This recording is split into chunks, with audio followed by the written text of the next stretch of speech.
আসসালামু আলাইকুম আব্দুল সালাম ভাই, কেমন আছেন? হ্যাঁ, ওয়ালাইকুম আসসালাম। আলহামদুলিল্লাহ। আলহামদুলিল্লাহ ভালো। জোরে কথা বলেন, আপনার আজকে অনেক সুন্দর দেখা যাইতেছে। জি, আলহামদুলিল্লাহ। দাড়িটা রাখছেন কবে আপনি? আমি দাঁড়িয়ে রাখছি আমার একবারে যখন ওরা শুরু হয়েছে 15 বছর থেকে। এই 15 বছর থেকে আমি শুরু করছি এবং তো দাড়ি হালাই নাই, দাড়ি রেখে দিচ্ছি। ও আচ্ছা, দাড়ি কাটছাট করেন এই না পর্যন্ত? না শেপটেপ হন না? না। খালি দাড়ি কাটেন, দাড়ি ছাড়েন? খালি মোষটা ছোট করি আন দাড়ি রেখে দিই। ঠিক মোচ আছে? ছোট করেন, দাড়ি রেখে দিচ্ছি। মানে দাড়ি লম্বা রাখেন? তো দাড়ি রাখতে হবে কেন? দাড়ি না রাখলে কোনো সমস্যা আছে? আছে। কি দাড়ি সমস্যা? না রাখলে বিপদ। কি বিপদ? ধরেন একটা মানুষ ঘুমাইলে বুইলে গুণা করার কোনো শক্তি থাকে না। কথা বুঝো। হ্যাঁ। একটা মানুষ যখন ঘুমায় যায়, হ্যাঁ, তখন কি করে কোনো গুণা করার শক্তি থাকে না। না। দাঁড়িয়ে যারা রাখবো না, এখন 24 ঘন্টা ঘুমাইবো। আল্লাহু আকবার, হ্যাঁ, আল্লাহু আকবার। 24 ঘন্টা অন্যায় হইব। হ্যাঁ, তাহলে আমি বড় বিপদ। এই জন্য মানে আপনি কইতাছেন যে একটা মানুষ ঘুমায় থাকলে তো তার কোনো গুনাহ হয় না, গুণা কোনো শক্তি কিন্তু নেই। দাড়িটা কাটা এমন একটা অপরাধ এর যেটা করলে 24 ঘন্টা তার আমল নামায় গুনাহ ঢুকতেই থাকে। মানে ঘুমায় গেলেও তার আমল নামায় গুনাহ পাপ ঢুকতে। হইতেই থাকবো, ওইটা শিখে না, এই জন্য বিপদ। এই হাদিস পাইছেন কই? আপনি এটা কার থেকে শুনছেন? এটা শুনছি হাদিস কোরআন থেকে, আলেম ওলারা বলছে, আলেম শুনছি। হ্যাঁ ওলামাদের কাছ হ্যাঁ, থেকে হাদিস শুনছেন? হাদিস কোরআন থেকে শুনছি। ও আচ্ছা আচ্ছা আচ্ছা, যাক ভালো, সুন্দর কথা বলছেন, আপনাকে জি, অসংখ্য ধন্যবাদ। আলহামদুলিল্লাহ। চিন্তা করছেন, আপনার মতো মানুষ না, হ্যাঁ, আপনি এটা উপলব্ধি করতে পারছেন। জি জি।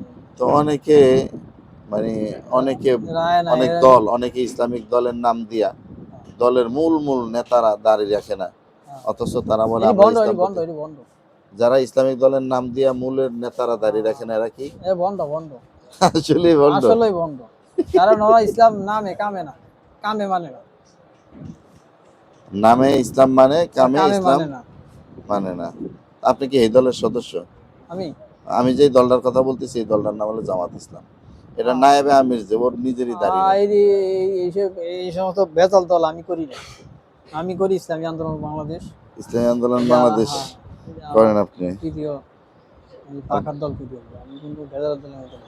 ইসলামী আন্দোলন বাংলাদেশের নেতাকে, মূল নেতাকে, কেন্দ্রীয় নেতাকে? রেজাল করিস। পেশাব চরমনাই, মুফতি রেজাউল করিম, এও জানেন আপনি? জি, ইনশাল্লাহ। প্রত্যেক বছর যান চরমনাই? যাই মা ফেলে যাই করতে কিছু। মাহফিলে যাইলে কেমন লাগে আপনার কাছে? খুব ভালো। মাহফিলে কি খালি কিচ্ছা কাহিনী কয় নাকি কোরআন হাদিস না, থেকে কথা কোরআন বলে? হাদিসের কথা, ভালো কথা। না ওই যে এরা ভালো ভালো কোরআন হাদিসের কথা বলে, এর বাইরে কোনো কথা এরা বলে না। কোরআন হাদিসের বাইরে কথা না, তো জামাত শিবির আলারা যে বলে এই যে চরমনাই বাপের কিচ্ছা কয়, দাদার কিচ্ছা যে কয়। বন্ডামি, এই যে বন্ডামি যারা করে, এই যে বন্ডামি করে, এই লোক যেটা বেদওয়া। আচ্ছা, আমরা কইলে তো আমাকে গালাগালি করে। আমরা কইলে যদি আমরা এই সমস্ত কথা বলি জামাত জামাত শিবির আলাদা, জি, আর আমাকে গালাগালি করেন। আপনি যে এগুলো বলতেছেন, আপনার এটা ভিডিওতে ছাড়লে তো তারাও আপনারা গালাগালি করবো। এই তো গালাগালি করলে এটা পাপ ওরা নিব, এবং শাস্তি হইব। আচ্ছা, যাক, তার মানে মূল কথা আসি, সেটা হলো আপনি দাঁড়িয়ে রাখছেন হইলো রাসূলের সুন্নত হিসাবে, আর কাটেন না ছাটেন না, এর কারণ হইলো যে গুনাহ হবে, 24 ঘন্টা গুনাহ হবে। অন্যায়, এটা অন্যায়। তো যারা দাঁড়িয়ে রাখে না তাদের উদ্দেশ্যে কিছু বলেন আপনি? যারা দাড়ি রাখে না, আমি বলবো তারা ভুল পথে আছে। যদি দাড়ি রাখে তো সুন্দর দেয় এবং ভালো দেওয়া দিব, এবং কি গুনাহ থেকে বাঁচতে পারে। আবার বলা হয়েছে পুরুষের সৌন্দর্যই নাকি দাড়িতে। জি জি জি জি, সৌন্দর্য হচ্ছে দাড়ি নেই, দাড়ি দাড়ি রাখলে ওইসব মানুষ একা সবসময় শান্তি থাকবে ইনশাআল্লাহ। আপনি মানে কোনো, আল্লাহর রহমত আসতে হ্যাঁ হ্যাঁ, থাকে। আল্লাহর রহমতে ভালো থাকবে। দাড়ি রাখলে এবং নামাজ পড়বে, দাড়ি রাখার পর নামাজ পড়বো, ওই সমস্ত মানুষ আল্লাহ খুব ভালো রাখবো। আর যারা দাড়ি রাখবো না এখন বহুত বিপদ, এই দাড়ি বিপদের রাখলে, কোনো শেষ দাড়ি না নাই। রাখার তো বিপদ বললেন, উপকারিতা আছে, দাড়ি রাখলে উপকার হ্যাঁ, ও আছে। বাড়িতে আছে। কি কি এক উপকারিতা আছে? নম্বর চেহারা সুন্দর থাকবো। মাশাআল্লাহ, হ্যাঁ হ্যাঁ তারপর? হ্যাঁ, এরপরে ধরেন চেহারার মধ্যে নূর থাকবো। মাশাআল্লাহ, মাশাআল্লাহ, মাশাআল্লাহ, এরপরে রহমত বরকত আল্লাহ দিয়ে দিব রিজিকের মধ্যে। মাশাআল্লাহ। এরপরে নামাজ পড়লে আরো সুন্দর হবে। চেহারা হচ্ছে সুন্দর। আর দাড়ি রাইখা সিনেমা হলে গেলে মানুষ কইবে এই এটা বেটা তুই এটা দাড়ি অন্য, রাইখা, হ্যাঁ, এটা হ্যাঁ? অন্য।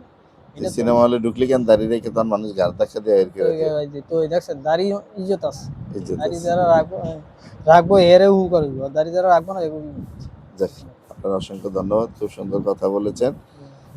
সত্য কথা, আপনি যে কথাগুলো বললেন এগুলো অনেক শিক্ষিত শয়তান নাম মানে শিক্ষিত শয়তান আইনুদ্দিন আজাদ রহমতুল্লাহ আলাইহি বলেছেন এরা হলো শিক্ষিত শয়তান। জি জি অনেক শিক্ষিত শয়তান অনেক ইসলামের নাম দিয়ে রাজনীতি করে, এরকম অনেক লোক আছে তারা বহুত আছে। দাড়ি রাখে না, নিজের শরীরের মধ্যে ইসলাম ফিট করতে পারে না, পরে ইসলাম রাষ্ট্রে যায় ইসলামে ইসলাম দাওয়াত দেয়। প্রতিষ্ঠা করে মানে উল্টাইয়া দিব কয়, এটি যে অথচ ভণ্ডামি রাষ্ট্রে ভণ্ডামি। যায়ও 2 নম্বরই ভণ্ডামি করে। তো এই যে যাই হোক, এটা খুব সুন্দর একটা মানে উক্তি, আপনার ভালো লাগলো, আপনার কথাগুলো যথেষ্ট সুন্দর লাগলো, আপনাকে অসংখ্য ধন্যবাদ আব্দুল সালাম ভাই। যে আহ, আপনি এত সুন্দর কথা জানেন আমি আগে জানতাম না। তো দর্শকবৃন্দ, আব্দুল সালাম ভাইয়ের কথাগুলো আপনাদের কেমন লাগলো আপনারা একটু কমেন্ট বক্সে জানাবেন। দাড়ি সম্পর্কে আব্দুল সালাম ভাই যে কথা বললেন, সাদাসিধা একজন মানুষ উনি, ঠিক আছে, আপনারা ওনাকে কম বেশি সকলেই চিনেন, কিন্তু তার মতো মানুষের মুখে এত সুন্দর কথা। আপনারা ভিডিওটা প্রচুর পরিমাণে শেয়ার করে অন্যান্য ভাইদেরকে দেখার সুযোগ করে দিবেন। আসসালামু আলাইকুম।